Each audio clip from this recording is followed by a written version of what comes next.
నేను మీ కరుణ కావూరి.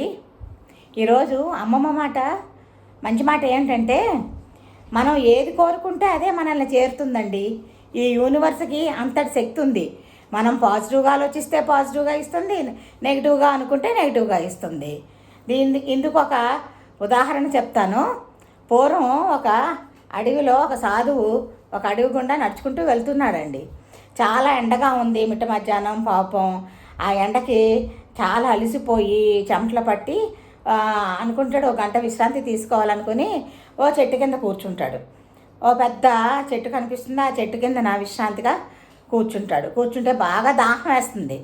అబ్బా చాలా దాహం వేస్తుంది నాకు, చల్లటి వాటర్ మంచినీళ్ళు దొరికితే బాగుండు అనుకుంటాడు.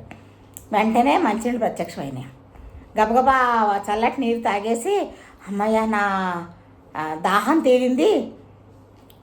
తీరింది కానీ నాకు కడుపులో చాలా ఆకలి వస్తుంది, ఏమైనా కొంచెం ఆహారం దొరికితే బాగుండు నా ఆకలి తీర్చుకోవడానికి అనుకుంటాడు. వెంటనే రకరకాల పదార్థాలతో, రుచికరమైన పదార్థాలతోని ఆహారం వడ్డించబడుతుంది.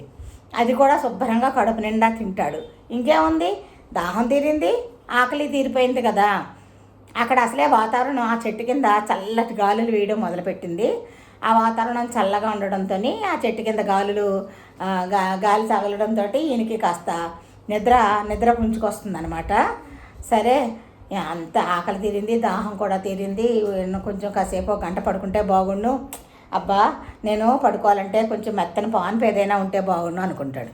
వెంటనే మెత్తని పాన్పు ప్రత్యక్షమైంది. ఇంతకీ ఏంటనుకున్నారు? ఆ చెట్టు, అతను కూర్చున్న చెట్టు ఒక కల్పవృక్షం. అందుకే అతను ఏదనుకుంటే అదే ప్రత్యక్షం అవుతుంది. మనం ఏం కోరుకుంటే అది ఇచ్చే కల్పవృక్షం అనమాట అది.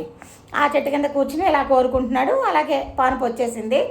ఆ పాన్పు మీద పడుకొని హ్యాపీగా చక్కగా మత్తు నిద్రలోకి జారుకుంటూ హఠాత్తుగా అనుకున్నాడు, అమ్మో నేను మత్తుగా నిద్రలోకి వెళ్ళిపోతే ఇప్పుడు ఇది అసలే దట్టమైన అడవి కదా, ఈ అడవిలో క్రూర మృగాలు ఉంటాయి, ఏ పెద్ద పూలో వచ్చి నా మీద పడి తినేస్తేనో చంపేస్తేనో అనుకుంటాడు. ఎప్పుడైతే అతనికి ఆ నెగిటివ్ ఆలోచన వచ్చిందో ఇమీడియట్గా ఒక పెద్ద పులి గాండించుకుంటూ వచ్చి అతన్ని చంపి తినేసింది. చూసారా? అందుకేనండి మన పెద్దలు ఎప్పుడూ చెప్తారు, ఎప్పుడూ చెడు మాట్లాడద్దు, తదాస్తు దేవతలు ఉంటారు, ఎప్పుడు మంచే కోరుకోండి అమ్మా అని చెప్తూ ఉంటారు. కాబట్టి మనం పాజిటివ్గా ఆలోచిస్తే పాజిటివ్, నెగిటివ్గా ఆలోచిస్తే నెగిటివ్లే వస్తాయి.